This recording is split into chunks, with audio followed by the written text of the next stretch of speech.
Hello students, welcome you all back to Shravan Samrani classes. నేను మీ Shravan సామ్రాణి.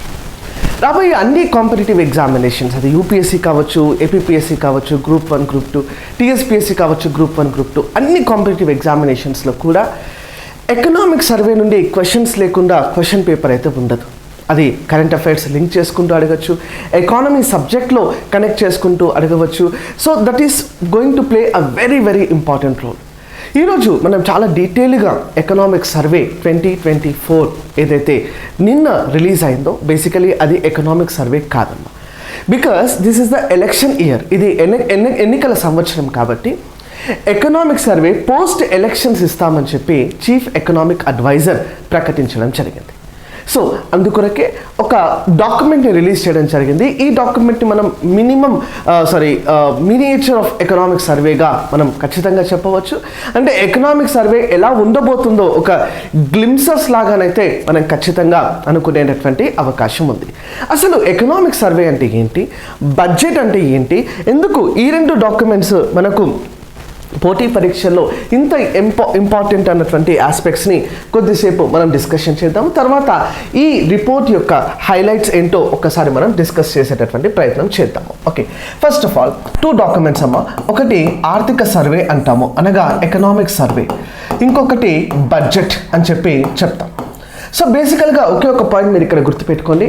Budget అనగా it is the estimated expenditure of next one financial year. రాబోయే ఒక సంవత్సరం అంచనా ఖర్చులు మనము బడ్జెట్ అని చెప్పి చెప్తాము.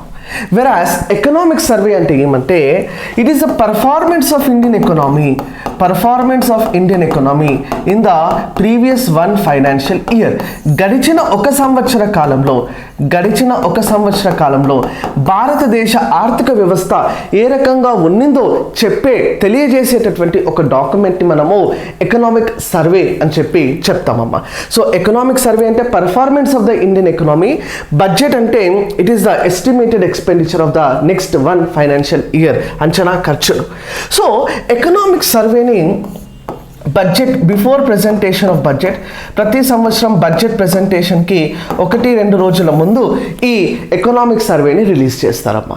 ఈ ఎకనామిక్ సర్వే రిలీజ్ చేసిన తర్వాతనే సాంప్రదాయంగా మనం బడ్జెట్ని February 1st వర్కింగ్ డేన మనం ప్రవేశపెట్టుకుంటాం. ఓకే, సో ఈ 2 డాక్యుమెంట్స్ని కూడా ప్రిపేర్ చేసేది ఎవరు అమ్మానంటే both the documents are prepared by department of economic affairs. ఇది మినిస్ట్రీ ఆఫ్ ఫైనాన్స్ కింద పనిచేస్తుందమ్మా. డిపార్ట్మెంట్ ఆఫ్ ఎకనామిక్ అఫైర్స్ ఈ 2 డాక్యుమెంట్స్ని కూడా భారతదేశంలో తయారు చేస్తుందని చెప్పి మనం ఇక్కడ చెప్పవచ్చు. ఓకే, సో ఈ సంవత్సరం అంటే ఫిబ్రవరిలో సర్వే అయితే లేదు, కానీ రిలీజ్ చేసినటువంటి డాక్యుమెంట్ ఏంటమ్మా, ఇండియన్ ఎకనామీ రివ్యూ అన్నటువంటి డాక్యుమెంట్ని రిలీజ్ చేయడం జరిగింది. ఓకే, ఎవరు రిలీజ్ చేస్తారమ్మా అంటే Finance Ministry released a report titled Indian Economy Review 2024. This is prepared by Chief Economic Advisor. Chief Economic Advisor మనకు ఎకనామిక్ సర్వేని కూడా రూపొందిస్తారు. కాబట్టి మనకు ఈ డాక్యుమెంట్ ఏదైతే ఉందో దీన్ని కూడా మనము సర్వే లాగానే పరిగణించవచ్చు. కానీ సర్వే అంటే డీటెయిల్డ్ అనాలిసిస్ ఉంటుందమ్మా. లైక్ అగ్రికల్చర్ లాస్ట్ ఇయర్ ఎలా ఉంది, సర్వీసెస్ ఎలా ఉంది, ఇండస్ట్రీస్ ఎలా ఉన్నాయి, ఫైనాన్షియల్ స్టెబిలిటీ ఎలాగుంది, బ్యాంకింగ్ సెక్టార్ ఎలాగుంది, అదే రకంగా స్టాక్ మార్కెట్స్ ఎలా ఉన్నాయి, అన్ని అంశాలను కూడా కలయికగా తెలియజేసేటటువంటి డాక్యుమెంట్ ఎకనామిక్ సర్వే. కానీ ఈసారి ఈ రివ్యూ డాక్యుమెంట్ మటుకు it is divided into basically 2 chapters. 2 చాప్టర్స్గా ఈ డాక్యుమెంట్ అయితే మనకు ప్రస్తావించడం జరిగింది. So it is not an economic survey which says it will be presented before the full budget after general election. Okay, ఇప్పుడు మనం ప్రవేశపెట్టేటటువంటి బడ్జెట్ కూడా February 1న ప్రవేశపెట్టేటటువంటి budget కూడా అది ఓట్ ఆన్ అకౌంట్ బడ్జెట్ అని చెప్పేసి చెప్తాము, లేదా ఇంటరిమ్ బడ్జెట్ అని చెప్పి మనం చెప్తాము. సో బడ్జెట్ వచ్చాక బడ్జెట్ గురించి మనం మాట్లాడతాం. Next 2024 is an election year and the regular budget process may be disrupted if there is a change in the government. ఒకవేళ ప్రభుత్వం మారకపోతే ఇబ్బంది లేదు. నిర్మలా సీతారామన్ గారు పెట్టినటువంటి budget as it is continue అవుతుంది. ఒకవేళ ప్రభుత్వం మారి బీజేపీ స్థానంలో ఇంకొక పార్టీ అధికారంలోకి వస్తే ఖచ్చితంగా ఇది మిస్కాన్సెప్షన్కి దారి తీసేటటువంటి అవకాశం కూడా ఉంటుంది. నెక్స్ట్ అమ్మా, ఫస్ట్ చాప్టర్ ఏం చెప్పిందంటే Indian economy past, present and future. 1947 సంవత్సరం నుండి ప్రెజెంట్ వరకు అండ్ ఫ్యూచరిస్టిక్ కూడా, ఓకే, ప్రస్తుతం వరకు అండ్ భవిష్యత్తును కూడా ప్రస్తావించడం జరిగిందమ్మా in the first chapter of the economic survey. ఏం తెలియజేస్తుంది? Indian economy past, present and future, ప్రస్తుతం ఎలా ఉంది అంటే అన్ని రంగాల గురించి డీటెయిల్గా అయితే ఈ సర్వేలో అనాలిసిస్ చేయలేదమ్మా. వ్యవసాయ రంగం అని, పరిశ్రమలు అని, సేవా రంగం అని డీటెయిల్ అనాలిసిస్ అయితే ఇక్కడ చేయలేదు. కానీ provides a comprehensive overview of India's economic journey since it independence, స్వాతంత్రం వచ్చినట్టు నుంచి. It discusses the initial focus on industrialisation. Okay, మన ఇనీషియల్గా 1951 నుండి ఇన్ఫ్యాక్ట్ డేటా మనకు 51 నుండి మనకు క్లియర్ కట్ డేటా అన్నది అవైలబుల్గా ఉంటుందమ్మా ఎకనామిక్స్లో. 51 to 56 అన్నది ఫస్ట్ 5-year ప్లాన్ అమ్మా, మొట్టమొదటి పంచవర్ష ప్రణాళిక. 56 to 61 అన్నది సెకండ్ 5-year ప్లాన్. ఈ రెండు 5-year ప్లాన్స్ని మీరు అబ్జర్వ్ చేసినట్లయితే first 5-year plan was something which was based on the Harrod Domar model. Harrod Domar model ఆధారంగా మొట్టమొదటి పంచవర్ష ప్రణాళిక ఉన్నింది. Second 5-year plan is based on Mahalanobis model. ఈ రెండు మోడల్స్ కూడా బేసికల్గా అగ్రికల్చర్ ప్లస్ ఇండస్ట్రీస్ పైన అధికంగా ఫోకస్ చేస్తున్నాయి. ఓకే, వ్యవసాయము మరియు పరిశ్రమలు. సో ప్రస్తుతం మీరు చూసుకున్నట్లయితే what is the status of Indian economy? We are more into the services sector. సేవా రంగంలో మనము అధికంగా భారతదేశ ఆర్థిక వ్యవస్థ ఆధారపడి ఉన్నదని కూడా మీరు ఇక్కడ గుర్తుపెట్టుకోండి.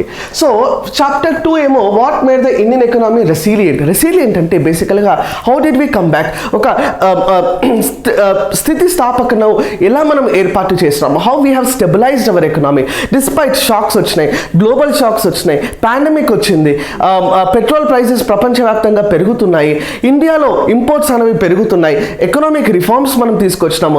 1991 సంస్కరణలో ఏం చెప్తుంది, అంతకంటే ముందు ఆర్థిక వ్యవస్థ ఎలా ఉంది, ఎల్పిజి రిఫార్మ్స్ వల్ల ఏ రకంగా మారింది, లిబరలైజేషన్, ప్రైవేటైజేషన్, గ్లోబలైజేషన్ అంటే ఏంటి, ప్రస్తుతం మనం తీసుకొస్తున్నటువంటి వ్యాక్సినేషన్ డ్రైవ్ ఎలా పనిచేసింది, డిజిటల్ ఎకనామీ ఎలాగ ఉన్నది. So how that is all together called resilient, what made the economy resilient అన్నటువంటి చాప్టర్, సెకండ్ చాప్టర్ని డిస్కస్ చేయడం జరిగిందమ్మా. Contributed to the resilience of economy especially in the face of recent global challenges.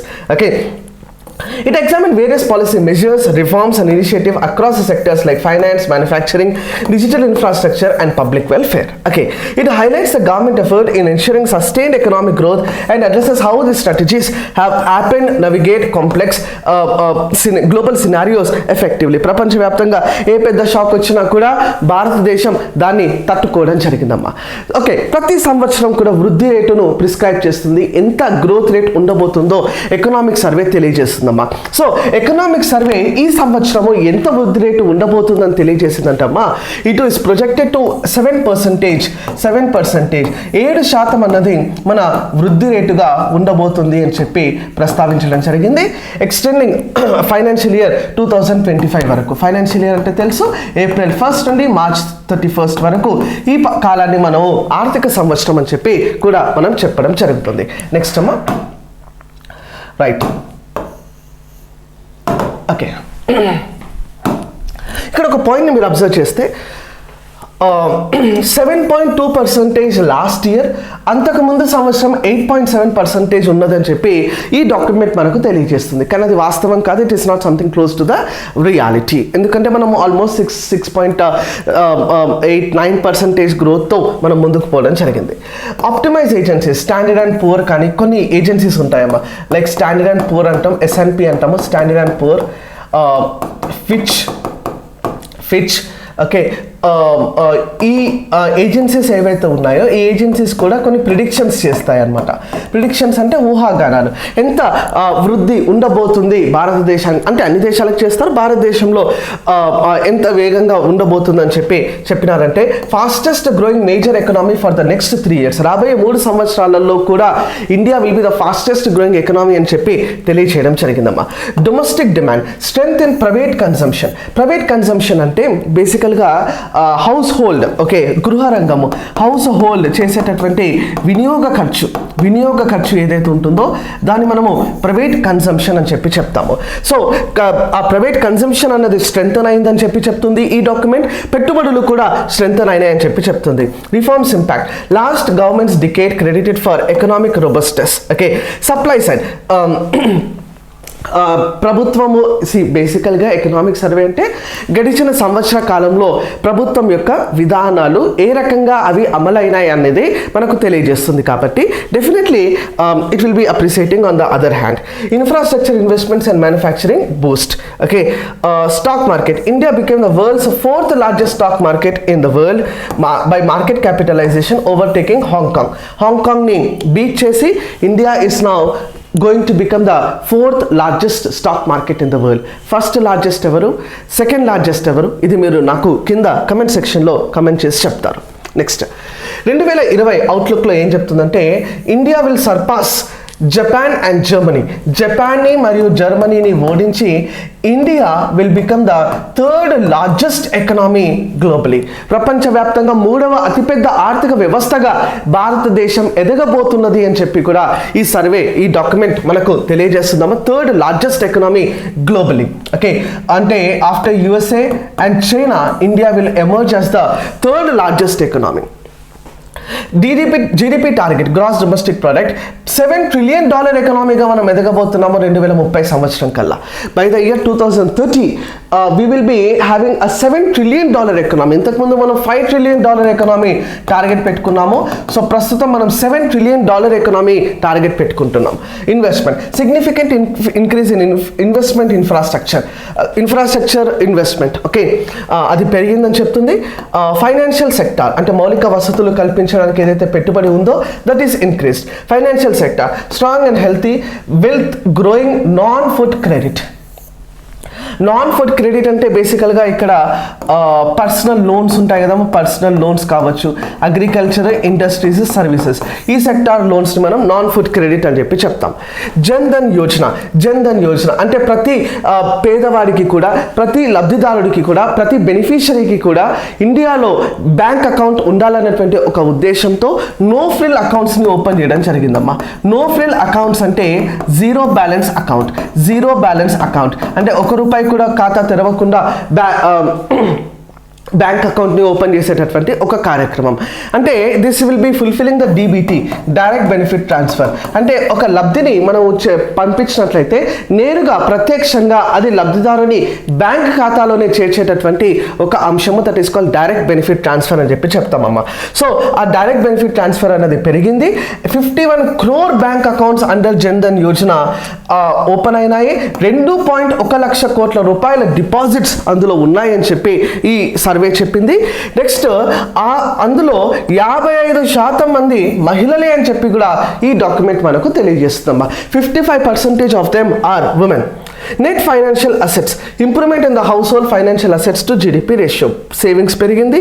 India is the 3rd largest fintech company. Fintech company అంటే ఏంటమ్మా? Financial technology company. India is the 3rd largest fintech company in the world after USA and UK తర్వాత 3rd largest fintech ఎకనామీగా India ఎదగబోతుంది. Financial technology, digital payments కావచ్చు, insurance sector కావచ్చు, లేదంటే online transactions కావచ్చు, all this will be a part of fintech economy. ఓకేమా? Next, rising expectations among the young Indians. Okay, India is the youngest country in the world అమ్మా ప్రస్తుతం. Youngest country, అంటే అత్యధిక యువశక్తి కలిగినటువంటి దేశము భారతదేశం. India is the youngest country in the world currently. Inclusive welfare approach, it is expected to contribute to the enlargement of consumption base through the expansion of the middle class. Middle క్లాస్ని పెంచుకుంటూ కన్సంప్షన్ని బేస్ని enlarge చేస్తుంది. GDP growth above 7% possible in the coming years, driven by structural reforms and financial sector strength. Hyper globalization shift, moving away from global manufacturing dependency.